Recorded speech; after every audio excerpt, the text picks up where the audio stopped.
در این داستان در میابید که سحر چیست، چگونه آن را فرا میگیرند و چگونه با آن مردم را فریب میدهند. نامش داوود محمد فرعان و اهل یمن می باشد. سحر را از پدر و جدش به ارث برده است.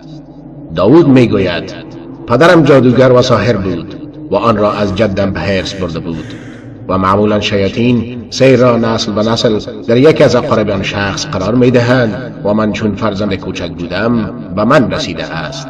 داوود از پدرش می گوید که زندگی سختی داشته و نزد مردم منفور بوده و خانواده نیز به خاطر اعمال سحری و جادوگری پدر تحت تاثیر قرار گرفته بودند، ولی مادرم از آن هیچ وقت راضی نبود. داوود می گوید پدرم هر سال به زیارت قبر شخصی به نام بن حلوان می رفت و در آنجا جادوگران و فالبینان جمع می شدند و اعمال شرکی و خرافاتی همچون نذر و قربانی کردن برای غیر الله نزد آن قبر انجام می دادند. او می گوید وقتی نوزاد شیرخوار بودم به بیماری سر مبتلا شدم. پدرم برای علاج بیماری مرا به شیطان بخشید تا بیماریم برطرف شود. وی می گوید تصورات شیطانی قبل از سن بلوغ به وی رخ میداد، ولی هنوز وارد دنیای سحر نشده بودم. بعد از سن بلوغ شیاطین به شکل دختران روستایی به من تجسم می شدند. این وقایع بیشتر در اماکن خالی و بیرون از روستا برای من شکل می گرفت. وی همچنین می گوید یک شب زمانی که به روستا برمیگشتم در مسیر راه یک الاغ سفید را دیدم که به درخت بسته شده بود و آماده بود برای سوار شدن.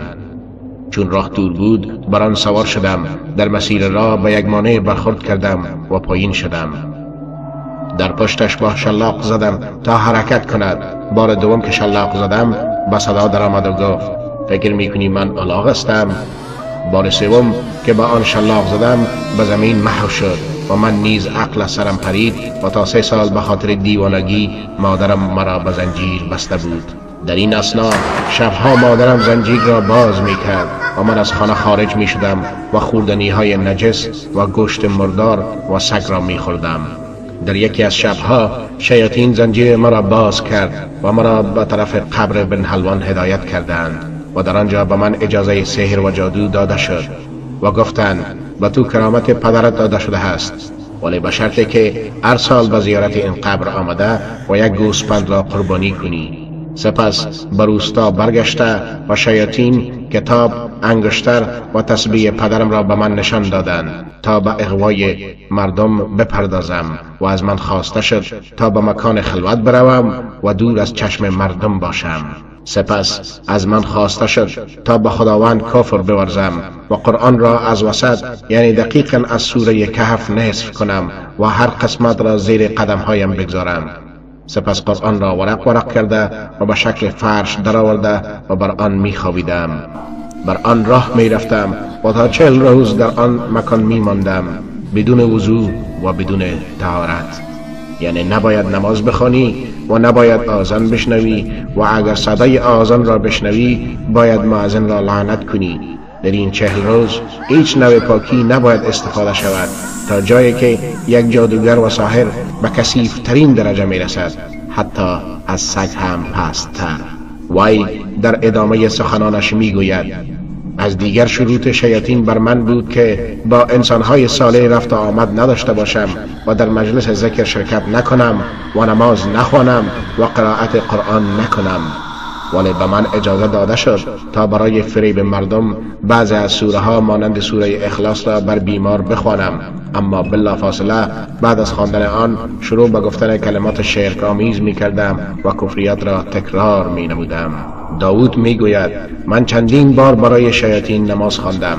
2 رکعت نماز می خواندم و در آن سجده و رکوعم برای شیاطین بود و آنها در جلوی دیدگان من به شکل سگ یا خوک و غیره ظاهر می شدند. شیطان به من می گفت امان مقدار از من اطاعت کنی من هم تمام کارهای تو را انجام می دهم و قدر خدا را معصیت کنی من حاجات تو را بر آورده می سازم. داوود می گوید بیشترین فریب خوردگان زنان بودند، چون آنها ضعیف النفس هستند و زودتر به سحر و جادو ایمان می آورند و احیانا شیاطین برای حل مشکل آنها از ایشان می خواست تا مرتکب عمل فحشا شوند. از داوود سوال می شود چگونه مردم را سحر می کردی؟ میگوید نخست تظاهر به کرامات میکردم و بخور را آتش میزدم.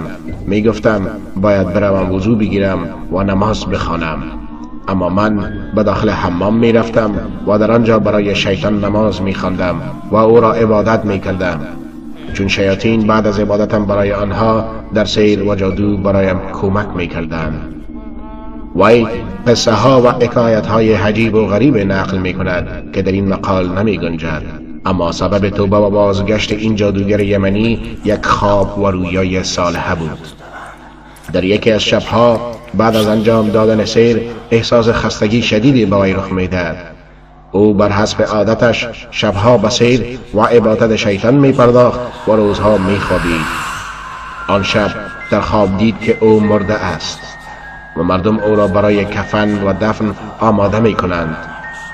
هرچند داد می زد که مرا دفن نکنید، کسی به وی اعتنایی نمی کند و می گفتند مرده است یا زنده، او را دفن کنید تا از شر او راحت شوید. در خواب از من خواستند تا نماز بخوانم و به من ظرف آب را برای وضو نشان دادند که از شدت حرارت غلیان می کرد. می خواستم فرار کنم، اما من را می گرفتند تا در آن آب جوش بیندازند. ناگهان فریاد کشیدم و از خواب بلند شدم و اهل خانه همه بیدار شدند. ترس و لرز همه بدنم را فرا گرفته بود. بعد از مدت اندک دوباره خوابیدم. همان خواب دوباره تکرار شد. من در مکان بالای ایستاده بودم و پدرم در پایین آن نزد همان ظرف آب جوشان. وقتی پدرم را دیدم گفت داوود نزدیک مشو، تو هنوز وقت برای قرائت قرآن و نماز داری. گفتم من حق را از باطل نمی شناسم. گفت آنچه تو بر آن هستی باطل است. از خواب بلند شدم و به طرف مسجد رفتم و اولین بار برای الله تعالی سجده واقعی کردم و با توبه خود اعلام کردم. داوود میگوید پس از توبه شیاطین مرا تهدید کردند که چنانچه به سیر و جادو برنگردم از من انتقام میگیرند و همه مال و فرزندان و داراییم را نابود میکنند.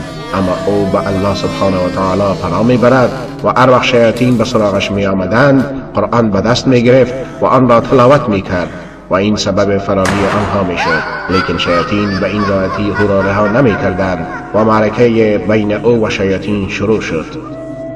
او را تهدید کرده بودند که 2 روز وقت داری که کفر بورزی و به سیر و جادو برگردی، اما من بر ایمانم استوار ماندم. انتقام شیاطین. داوود میگوید یک روز با فرزند بزرگم که 9 سال داشت در خانه نشسته بودم که ناگهان 2 چشمان فرزندم از حلقه بیرون در آمدند. سپس همه بدنش تکه و پاره شد و در همان روز بعد از 20 دقیقه فرزند دومم که 6 سال داشت به همین شکل کشته شد. سپس بعد از مدت دیگری شیطان همسرم را نیز عامل بود به قتل رساندند، ولی داوود بر ایمانش پایدار ماند. خداوند او را ثابت قدم نگه داشت. براستی که مکر و کید شیطان ضعیف است. بعد از توبه این جادوگر یمنی ساحران و مردمان زیادی به سوی پروردگارشان بازگشتند و از سیر و جادوگریشان توبه نمودند.